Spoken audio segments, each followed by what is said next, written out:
Bien, estamos con Miriam Bregman, diputada nacional y precandidata a presidente de la Nación por el Frente de Izquierda. ¿Cómo estás, Miriam? Gracias por venir. ¿Qué tal? ¿Cómo están Voy a ustedes? arrancar con una pregunta provocativa. Sí. Encontré una coincidencia entre Miriam Bregman y Mauricio Macri. Los dos hablan de feudo para referirse a las provincias del norte.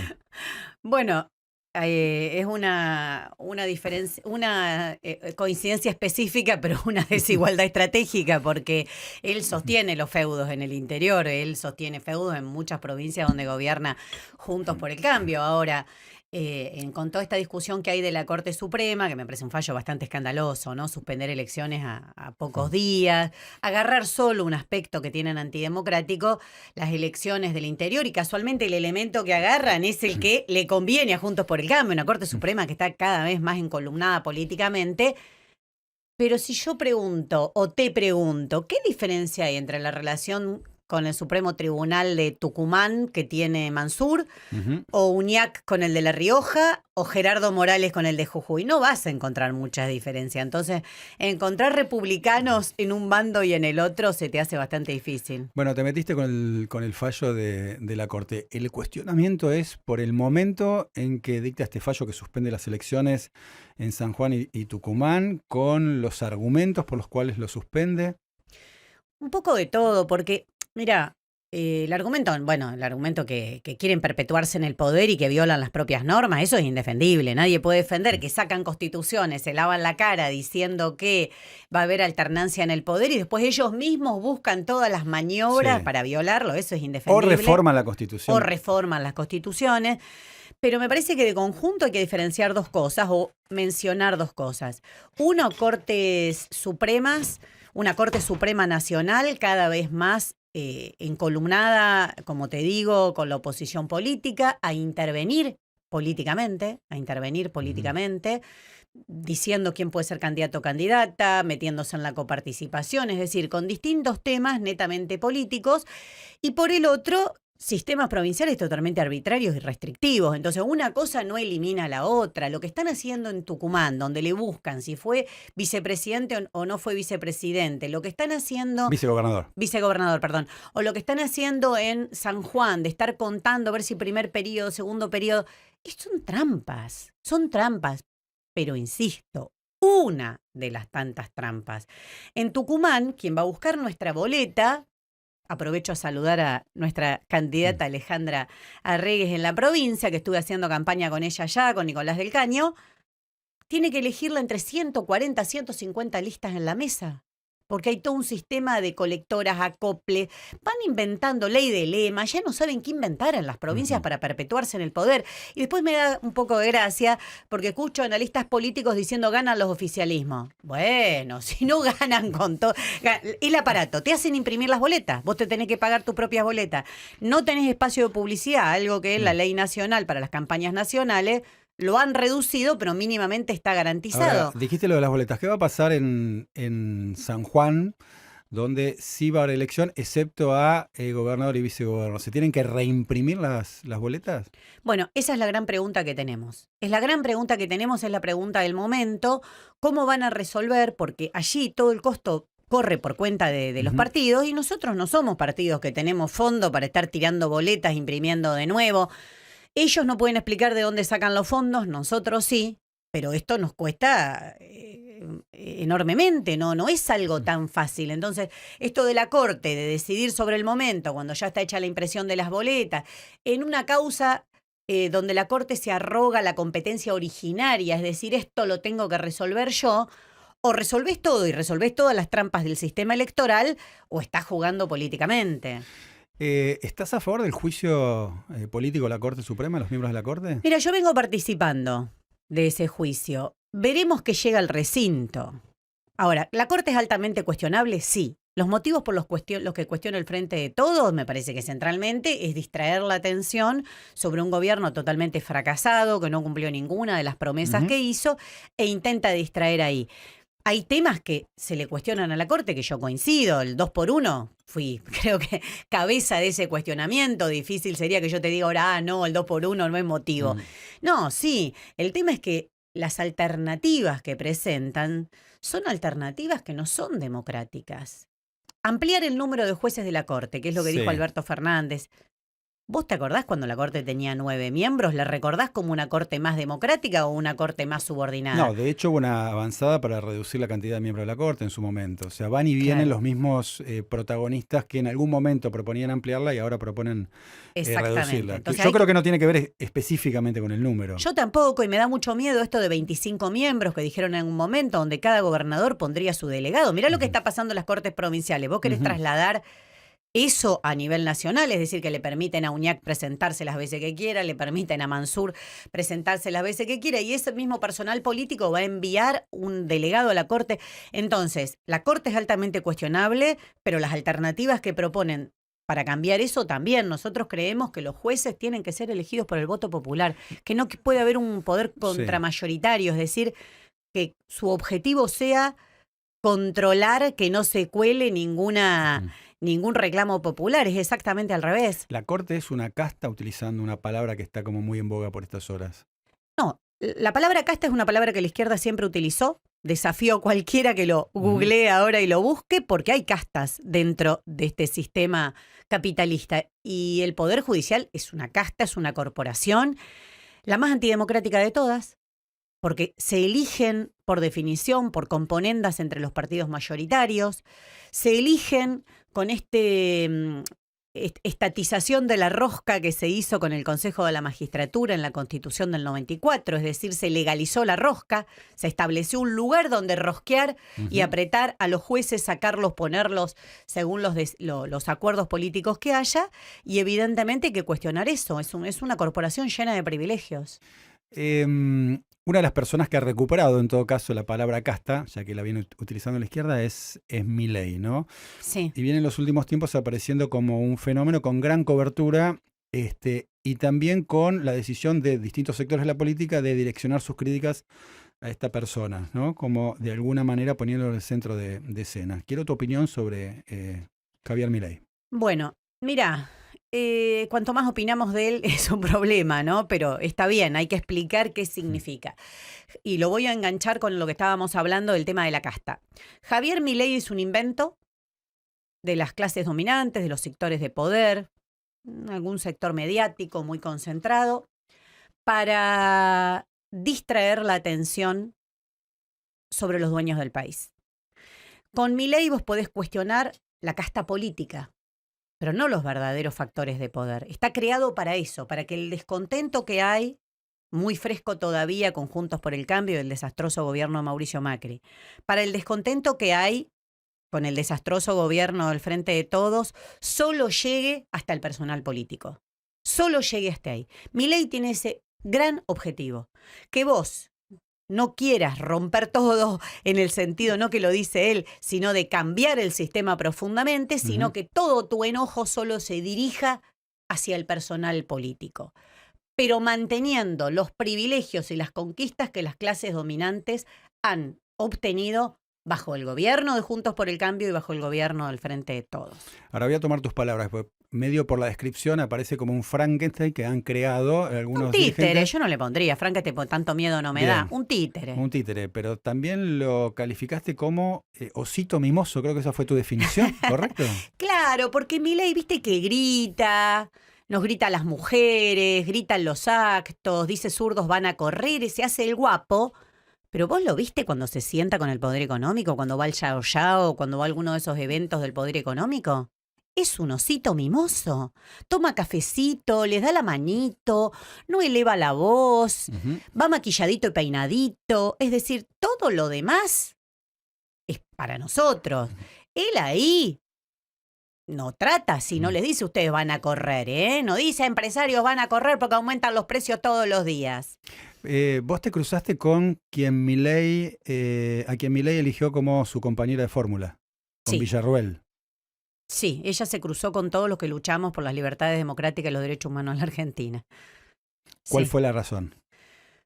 Milei eligió como compañera de fórmula y hoy es con él su compañera de bancada a un personaje como Victoria Villarruel que defiende lo peor de las castas que tiene este país, que es la casta militar, a los que cometieron un genocidio en la Argentina.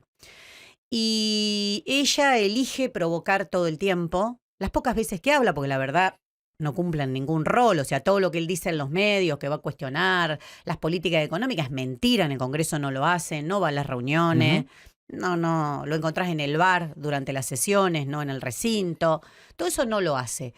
Pero sí, Villarroel intentó, después del 24 de marzo, cuestionar nuestra pelea por los derechos humanos. Y bueno, me surgió realmente del corazón, del alma, la pelea que venimos dando. Yo compartí pelea con grandes personas como Adriana Calvo, miembro de la Asociación de Ex Detenidos Desaparecidos, que dieron realmente su vida peleando contra la impunidad, que parieron en cautiverio, que salieron de ese cautiverio y en plena dictadura fueron a buscar a las madres a la plaza para decirle: vi a tu hija se la trasladaron tal día.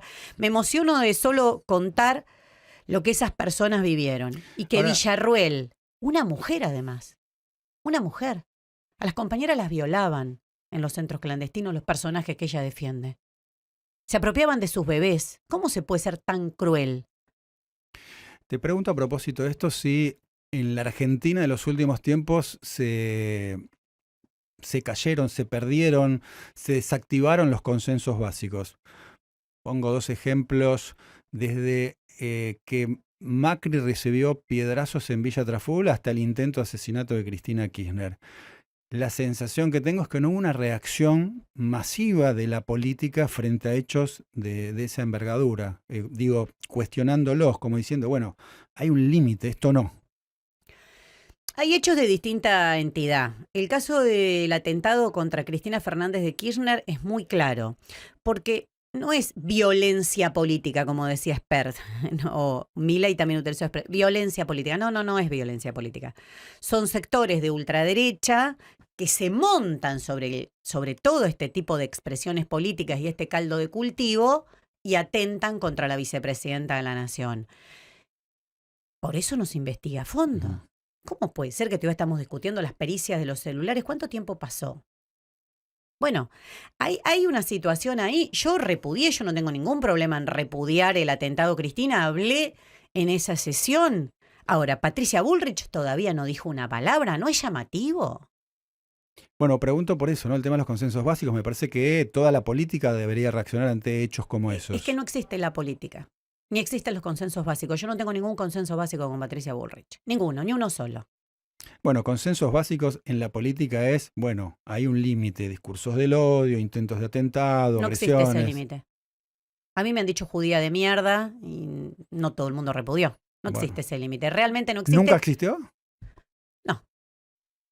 No, a los trabajadores del pueblo lo han reprimido todos los gobiernos, del 83 para acá todos. Entonces, no. No hay ningún tipo de... No, me nunca parece, hubo algún consenso me parece respecto que a... son esas frases que se van construyendo Ujú. en un sistema cada vez más desigual, donde unos no llegan a fin de mes y otros cada vez son más ricos, y donde los que protestan reclamando por sus derechos siempre sufren la represión. No así los que protestan antivacunas, los que reclaman y hacen tractorazos, los que tiran la leche en un país donde hay hambre. Esos nunca les pasa nada. Entonces no hay consenso, porque si vos pertenecés a una organización social o una organización piquetera, es muy probable que sufras los garrotazos rápidamente. Y si vos sos alguno de estos sectores que salen a protestar defendiendo a los chorros de Vicentín, ¿qué te pasó? ¿Vos viste alguna represión porque estaban todos cortando la ruta en defensa de unos estafadores como los de Vicentín? Que después encima no solo le dejan los puertos, no solo este gobierno no la expropió, sino que le deja el puerto en sus manos y después se encuentran 3 toneladas de cocaína en su puerto. Es decir, es de las cosas más escandalosas que vi. ¿Por qué crees que avanzó y retrocedió el gobierno con el tema Vicentín? Porque es eso, es un gobierno lleno de discursos que cuando hay que concretar no concreta absolutamente nada porque realmente hay una distancia enorme entre el relato y los hechos. Pensá que bajo este gobierno se transfirieron de los sectores asalariados más de 40.000 millones de dólares a los sectores más concentrados del capital. Algunos estudios dicen que ya podríamos hablar de unos 50.000.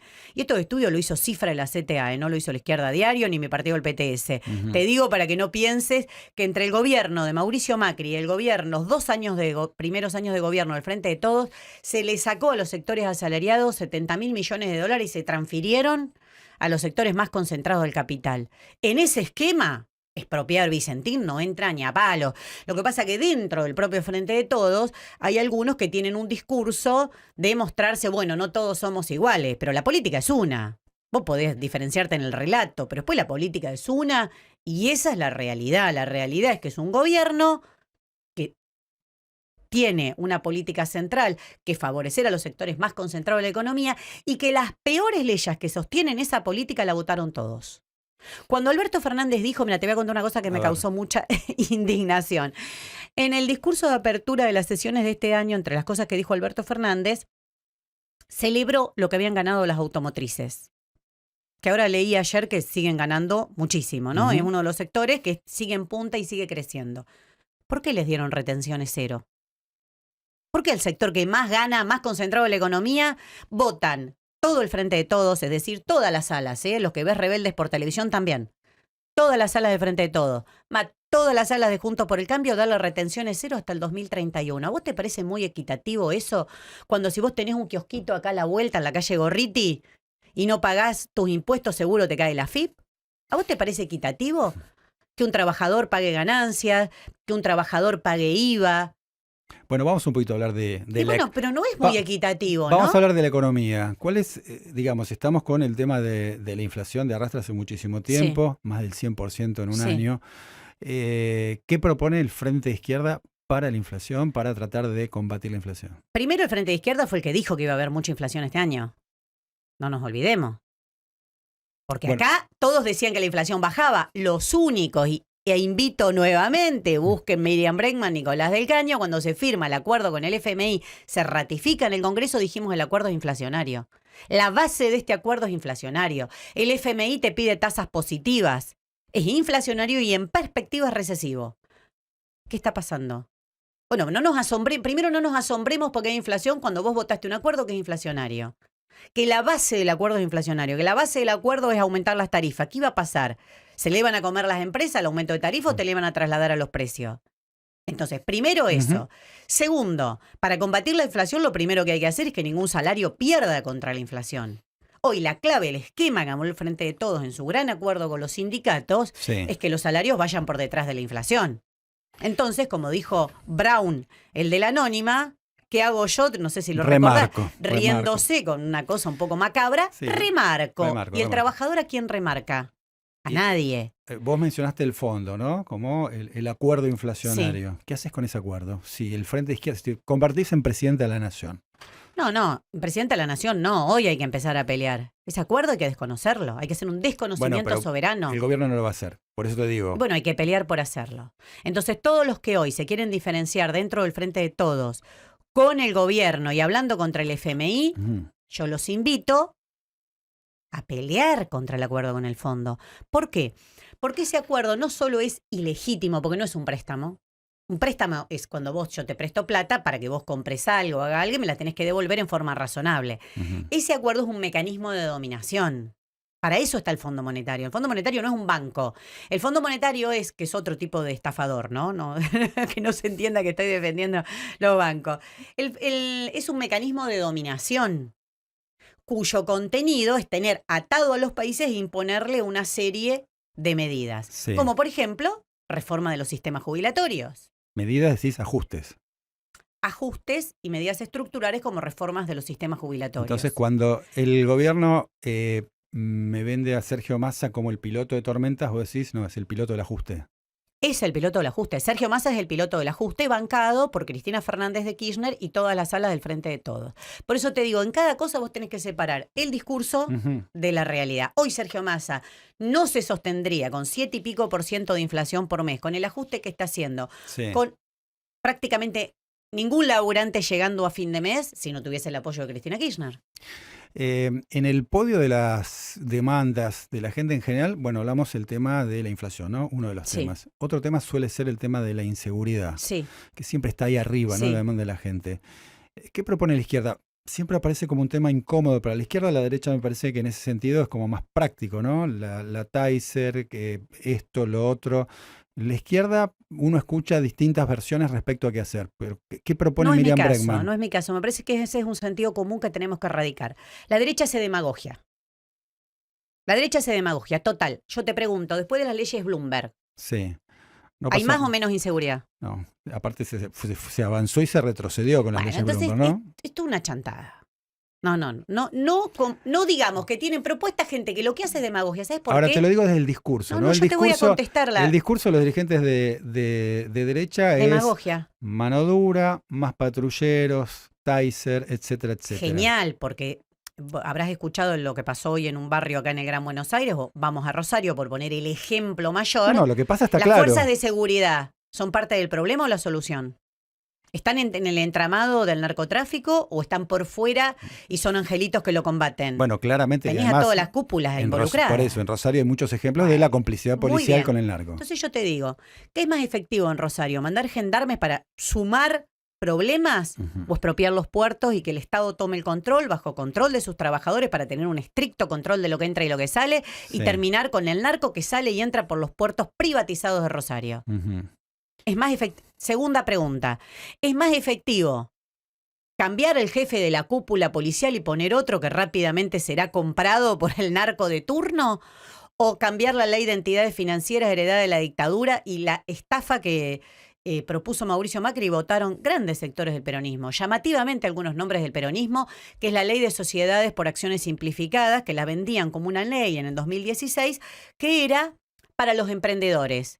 Al día siguiente estaba en Rosario decenas de personas inscribiéndose para utilizar eso. ¿Por qué? Porque es la ley del lavado. Entonces, o atacás la estructura, o lo demás es demagogia. Ahora, eso es el narco. No es que la izquierda no sabe qué decir. La izquierda no te va a dar recetas fáciles para que vos digas voy a estar más seguro. Esa es la demagogia de la derecha que hay que erradicar, y voy a insistir con esto porque es falso. Yo sí quiero hablar del problema. Pero no se escucha mucho, ¿eh? No solo vos, no se escucha mucho en general hablar de Yo te voy a enviar ahora cuando salga de acá todo lo que he dicho en el Congreso. En el Congreso, ¿qué se propuso? Se propuso aumentar la cantidad de jueces en Rosario, jueces federales. Y se aplaudían entre ellos. A mí me daba vergüenza cuando se aplaudían entre ellos. Te lo digo sinceramente. Vergüenza. Primero porque se olvidaron de un detalle. Te voy a contar un secreto. A ver. Crearon juzgados sin personal. Lo que votaron son jueces, no personal. O sea, supongo que el juez va a ir, va a prender la luz, va a preparar el café, va a investigar, va a escribir las sentencias. Falta el personal. Bueno, o sea que es un chiste. Un juzgado sin trabajadores no funciona. En general los jueces llegan 10 de la mañana, a la 1 se van a jugar al golf, a las 3 vuelven. Bueno, un chiste. O sea, lo que votaron es un chiste y se aplaudían. Se aplaudían entre ellos, te lo digo en serio. Mira qué gran acción que hicimos. Ahora, ¿la justicia es parte del problema, sí o no? Si lo que salta en Rosario es que están todos los estamentos del poder político y estatal involucrados. ¿Por qué no discutimos, que fue lo que propusimos nosotros, esto que te estoy diciendo, alguna de las medidas que te estoy diciendo, cómo terminar con la privatización ahora, de Miriam, los si puertos? salimos del tema narco, ¿no? Que lo está centrando ahí el tema inseguridad. No, te digo para poner un lugar donde hay un grave problema de pero por inseguridad fuera, ciudadana. por fuera del tema narco. Inseguridad en general, acá en la ciudad. No se puede separar de la situación social. Si vos llevas a personas, miles de personas, a la degradación más absoluta, ¿por qué te asustás después que haya degradación social? Esto no tiene que ver con la pobreza, pero sí tiene que ver con la enorme y obscena desigualdad en la que han hundido a la Argentina. Obscena desigualdad. Hoy un soldadito de la droga, en Rosario o donde quieras, gana más que un pibe que trabaja en un Rappi. ¿No te parece que eso algo que ver debe tener que ver? ¿Por qué no hablan de eso? ¿Por qué lo que te prometen es taser? ¿Por qué lo que te prometen es más gendarme? Arman a las policías hasta los dientes, pero lo que te están haciendo no es ayudándote a que vos vivas mejor. Lo que están haciendo es aumentando el control social para que vos no protestes porque no llegás a fin de mes, porque tenés que vivir en esa situación, porque se te mete el Paco en el barrio. Lo que están haciendo es eso, ¿eh?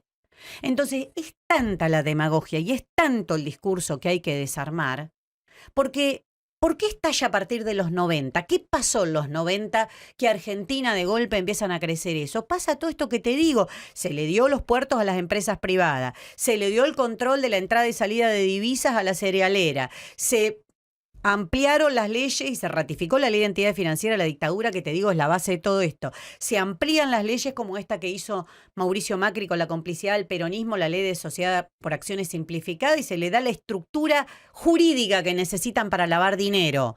Se construyen grandes edificios en la ciudad que el único objetivo que tienen es el lavado y nadie dice nada. Ah, mira, te comenta la gente, vos caminás por cualquier lugar del centro y dice, este edificio está vacío, este edificio está vacío. O sea que hay gente sin casas y casas sin gente. Nadie ve eso.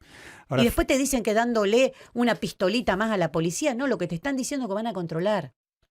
frente a todas esas urgencias, ¿no? Hay una contención que tiene que ver con los planes. Muchos de los invitados a este ciclo de entrevistas dicen hay que terminar con la intermediación de las organizaciones sociales. ¿Cuál es tu postura respecto a esto? Que hay que crear trabajo genuino y tenemos una propuesta y una pelea para hacerlo. Somos los únicos que estamos diciendo que hay que pelear por trabajo genuino. Si se redujera la jornada laboral a 6 horas, se repartieran las horas de trabajo entre ocupados, desocupados, trabajadores precarios. Aplicado esto solamente, pero solamente a las grandes empresas, a las grandes, a las que ganaron mucho, a las que se las llevaron en pala, se podrían crear 1 millón de puestos de trabajo genuino, con derechos y con un salario que alcance. ¿No te parece que podríamos empezar a solucionar alguno de los problemas que hablamos antes si la perspectiva que tienen los pibes es un laburo, con derechos, con vacaciones, con aguinaldo, algo que hoy no ven? Hoy ningún pibe ya no sueña con poder comprarse una casa, que es imposible, sino tampoco ni un auto. Ahora es la motito o la bicicleta para poder salir a hacer una changa. ¿Ese es el futuro para los pibes?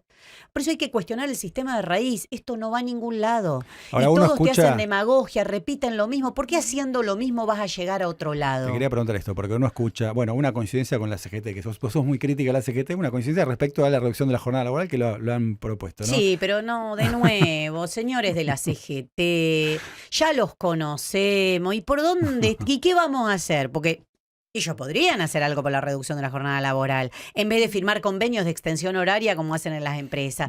Entonces, ¿viste? Bueno, muchos precandidatos están proponiendo una reforma laboral que no es precisamente una reducción de la jornada, ¿no? No, es reaccionaria. Mira, la reforma laboral que se propone, y es una pelea en Juntos por el Cambio, ¿no? Se pelean si 100 horas, 100 días, ¿viste? Sí. Yo no sé por qué a uno le dicen palomas y otros halcones, porque mamita ahí adentro no lo meta todo en una jaula, porque... Para vos son todos iguales. Es diferente. Matices. Claro, ¿qué hice yo? ¿Viste? 100 horas, 100 días, lo que están discutiendo es cuál es la relación de fuerza que tiene para aplicar el ajuste. Sí. No es otra discusión. Entonces, reforma laboral. Argentina, te pongo un ejemplo previo a la dictadura, año 74, cuando se hace la reforma laboral. Tenía 100 veces más derecho que ahora el trabajador. La desocupación era el 2,5, la pobreza el 4. Entonces, si vos mirás los números, es al revés. Cuanto menos derechos laborales tienen los trabajadores y más flexibilización laboral hay, más ganan las empresas el y récord, más atado a la desocupación quedás. El récord de desocupación fue en los años 90, ¿no? Con Cuando toda la flexibilización laboral. Entonces, es falso. Por eso te digo, hay tanta demagogia que creo que nos llevaría a un programa... Sí. Podemos hacer una jornada de desmintiendo mitos, ¿no? Develando mitos, porque mirá la construcción. Trabajo doméstico, son los sectores más precarizados, con más trabajo no registrado. Son los que menos ganan y más quedás expuesto a los despidos y a que no cobres nada. Yo cuando escucho dice que el problema del pobre pyme, porque viste que hay otro sentido común, es la pobre pyme. Pero la pyme está mal porque hay crisis económica y nadie tiene para comprar nada, o la pyme está mal por la industria del juicio. Es un chiste que culpen siempre a los laburantes. A mí me da vergüenza que se repitan. ¿Cómo que todos los problemas de este país son de los laburantes? O sea, la dirigencia política que se endeudó con el fondo, que no hizo, en los mejores momentos de crecimiento como tuvo el kirchnerismo, no hizo un solo cambio estructural de la estructura económica y avanzó la soja como nunca. ¿Todo eso no tiene nada que ver? ¿Es un problema de los laburantes que tienen muchos derechos? Bueno, la verdad que las peleas que vamos a tener en esta campaña electoral son varias, son varias, porque hay que desmentir mucha demagogia y mucho sentido común instalado contra los laburantes. Acá el que labura tiene la culpa de todo. Te voy a provocar. Supongamos que Miriam Bregman no entra al balotaje, pero hay un balotaje. Yo digo que el balotaje no es como la comida del avión, ¿sí? Vos vas al avión, tenés pollo o pasta.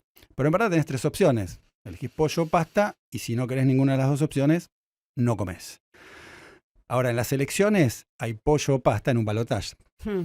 Y tenés que comer o pollo o pasta, porque Sí. uno de los dos va a ganar la elección. Sí. ¿Por qué la izquierda históricamente, cuando ha sucedido un balotaje, decide no apoyar ni al pollo ni a la pasta? Bueno, hemos tenido distintas posturas. En Brasil, por ejemplo, en la elección con Bolsonaro tuvimos otra. Ujú. Hemos tenido distintas posturas. Pero, ¿sabés cuál es el problema del balotaje? Lo que Sí. hay que cuestionar en esta instancia donde falta mucho, no se sabe quién ir al balotaje, sí va a haber balotaje, lo que hay que cuestionar es el balotaje. Pero, Te pongo 2 ejemplos. A Déjame ver. terminar porque no son preguntas fáciles Dale. y es muy utilizado por muchos sectores del peronismo para meterte cada tipo como Scioli, Ujú. que hicieron un desastre en la provincia de Buenos Aires y te dicen, pero es el menos malo, el mal menor. Bueno, eso, la teoría Te del voy a menos hacer malo. una pregunta. Ahí quería ir. ¿El mal menor es un mal? Sí, es un mal. Ah, Menor. bueno. ¿Y por qué a la izquierda le quieren hacer bajar la cabeza, que se subordine y seguir en ese círculo perverso de elegir siempre al menos malo? Francia. Pero pará, te lo doy vuelta. No, déjame, no me lo doy vuelta porque no me dejaste contestar. déjame. Francia. Sí, dale. ¿Macron Le Pen. o Le Pen? Macron, mal Macron menor. está haciendo el ajuste con las jubilaciones, me vas a decir. Mélenchon Sí. no pudo convencer ni a sus Sí. ni a sus militantes pudo Sí. convencer de. Pero el tipo, viste todo, pero el mal menor, y te aprietan, y te Sí. aprietan. ¿Quién está haciendo el ajuste y quién está atacando a la clase trabajadora de forma Sí. histórica? No, está claro que Macron. Pero Entonces pará. yo en esta instancia no me voy a mover de eso. Sí. Boric Sí, y Le Pen no. le cedió todo a la derecha. Sí. ¿Qué pasaron en estas elecciones? No solo que le gana a la derecha, le termina ganando Sí, la le ganó derecha la como derecha. es lógico, porque cuanto más te pareces a la derecha, la gente elige el original y no la fotocopia, Sí. ¿no? Sí. Muy bien.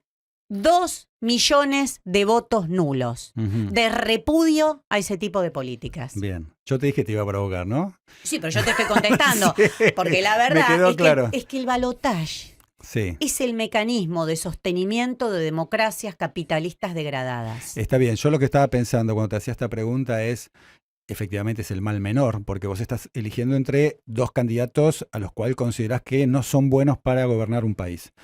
¿Y Pero no te parece que en esta pero instancia siempre, tenemos que enfrentar ahora esa déjame, trampa? ahora déjame terminar a mí. No, es Ahora que déjame viste, terminar a mí. esto Pero de no agachar es, la cabeza no es- siempre. y no, por pero pregunto, adelantado. no, está claro que alguien va a gobernar. Lo que digo, vamos a tener 4 años de una persona entre uno u otro. Yo preferiría el mal menor, ¿o no? No sé si va a gobernar. A ver. Claro, porque el balotaje sirve para elegir entre candidatos que nadie quiere, Ujú. porque si llegan tan divididos es porque ninguno tiene mayoría, Sí, pero después hay que gobernar. claro. Después hay que aplicar el ajuste. Entonces, Ujú. déjame a mí, que soy de izquierda, yo no sé qué va a pasar, por eso te digo, no sé quiénes van a ser las opciones, no sé cómo va a ser. En esta Ujú. instancia, cuestionar el mecanismo Sí. y organizarme para resistir cualquier tipo de ajuste. No me hagas ser agente de la resignación, porque ¿sabés qué? Agentes de la resignación, del mal menor, de que es más lindo que te ajuste Sergio Massa con simpatía y buenos chistes, que te ajuste no sé qué otro. Para eso hay un montón. A mí déjame decirle a la juventud, podés pelear por otra cosa. Basta de que te llenen la cabeza todo el tiempo con que tenés que resignarte, tenés que elegir el menos malo. Estamos en el momento de pelear por algo distinto, de decir no tenés por qué trabajar sin derechos. Chicas, no tienen por qué aguantarse todos estos misóginos machistas que sacaron la agenda de las mujeres. No se habla más de las mujeres, de la No está en la diversidad. agenda. Esa es mi pelea. Ahora, ¿por qué? No me voy a resignar, aunque me lo digan de la manera que me lo Te digan. pregunto, Miriam, ¿por qué el voto bronca se dirige también a la izquierda, aunque nadie lo dice o poca gente lo dice? Hay elecciones que lo prueban también en estas últimas semanas. Pero ¿por qué una persona como Milei, a quien vos cuestionás duramente, captura parte del voto bronca? ¿Dónde? Y en las últimas elecciones, no las provinciales, en las que él participó.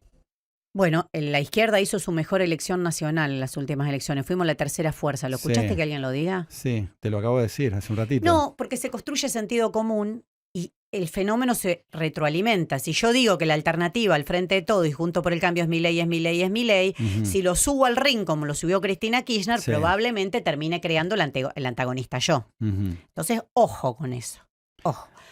Pero vos decís que no Que lo tiene ha- esos votos. Yo digo que hay que verlo. En Jujuy sacó 3%, nosotros sacamos 17, casi 18 en San Salvador y 13, 14 en la provincia, el 3. En Neuquén, su candidato, previamente había sido candidato con Garrió, había sacado 14%, sacó 8. Yo digo que hay que verlo, nada Bien. más. Que lo han construido, lo han instalado como tercera fuerza, sí. Que le crea todas las encuestas que va a ser semejante elección, no lo sé. Bien. Lo que digo, vuelvo al inicio, que es un fenómeno creado para que el descontento con las dos fuerzas mayoritarias, después de 40 años de gobiernos constitucionales donde gobernaron todos y nos trajeron hasta acá, sea por derecha y no por izquierda. Y que a Juntos por el Cambio y el Frente de Todos le queda muy cómodo discutir si es mejor vender un riñón o no. Porque si tienen que discutir conmigo, tienen que discutir por qué no reducimos la jornada laboral, por qué no afectamos los intereses de los grandes empresarios, por qué no terminamos con la fuga de dólares y un banco central pelado con el monopolio del comercio exterior. O sea, tenemos un programa, no es que no tengo propuestas, tengo propuestas, pero implican afectar grandes intereses y nadie quiere discutir eso. Porque ¿por qué lo va a querer discutir el Frente de Todos que está ajustando con Massa? ¿Por qué lo va a querer discutir Juntos por el Cambio, que está con cuchillo y tenedor, con los colmillos crecidos, esperando como le saca un nuevo zarpazo a la clase trabajadora? No, es mejor discutir con Milei, ¿no? Recién dijiste la palabra mecanismo. ¿Las pasos son un condicionante o son un proceso democratizador? Ninguna de las dos cosas. Tienen cuestionamientos, por supuesto que tienen cuestionamientos. Lo principal que está pasando ahora es que es lo que está pasando en las provincias, que empezamos por ahí. Están haciendo paso o no paso según lo que le conviene a cada gobernador. Eso tampoco puede pasar. Chaco, Salta, no me conviene, entonces levanto las paso. Entonces ahí hay un grave problema. Después, qué sé yo, no sé, en el Frente de Todos se están matando por si tiene que haber paso o no tiene. Eso que lo resuelvan ellos. Pero creo que ahí hay una discusión del acomodo de los sistemas electorales según quién gobierna. Te voy a nombrar dirigentes políticos, definilos en una palabra o en pocas palabras. ¿Puede ser? No acostumbro a hacerlo, así que no creo que lo haga, ¿eh? No creo que lo haga. Bueno, yo Porque pruebo. no se puede definir a un dirigente político, no hago calificaciones personales. Sí, no personales, sino como políticos. ¿Sí? Sí, pero no. Bueno, probemos. No, si querés probamos, pero no, creo que te va a fracasar conmigo. Bueno, vamos a probar. Larreta. Un gobierno conservador de la ciudad de Buenos Aires. Bullrich. Una persona que ha hecho de la represión su bandera. Macri. Macri, no sé, un empresario, una parte de la casta empresaria, otra de las castas, parte de una casta empresaria que siempre se ha enriquecido en la Argentina. Pase lo que pase, ellos salen bien parados. Expert. Un títere de Larreta. Morales. Quiere gobernar como un virrey y lo está logrando gracias al apoyo del PJ. Manes. Miembro del Partido Radical y parte de la misma coalición que cuando gobernó ajustó terriblemente al pueblo. Carrió. Carrió, la señora de la izquierda me decía Carrió a mí, así que yo le podría decir a ella la señora de la derecha. Grabois. Grabois, un líder social que se ha integrado completamente al Frente de Todos, que tiene un diputado como Etay Hackman, que se paró y se fue de la Comisión de Presupuesto para que se apruebe el acuerdo con el FMI. Eso no me lo voy a olvidar nunca. Renunció a la Comisión de Presupuesto para que se pueda aprobar el acuerdo. Claudio Lozano. Parte del Frente de Todos. Son todos partes de este gobierno y funcionarios de este gobierno. O sea, las mismas definiciones te podría decir para uno y para otro. Scioli. Scioli estoy esperando algo que me dijo cuando asumió por primera vez de gobernador en la provincia de Buenos Aires, que me dijo que en 48 horas iba a tener la respuesta de qué pasó con Julio López. Estoy esperando. Kicillof. Parte del gobierno del Frente de Todos, no veo cambios estructurales en la provincia de Buenos Aires. Él dice que es distinto y yo no veo ninguna diferencia. La última, Miriam Bregman. Una militante más de la izquierda, precandidata a presidenta junto con Nicolás del Caño por el PTS en el Frente de Izquierda.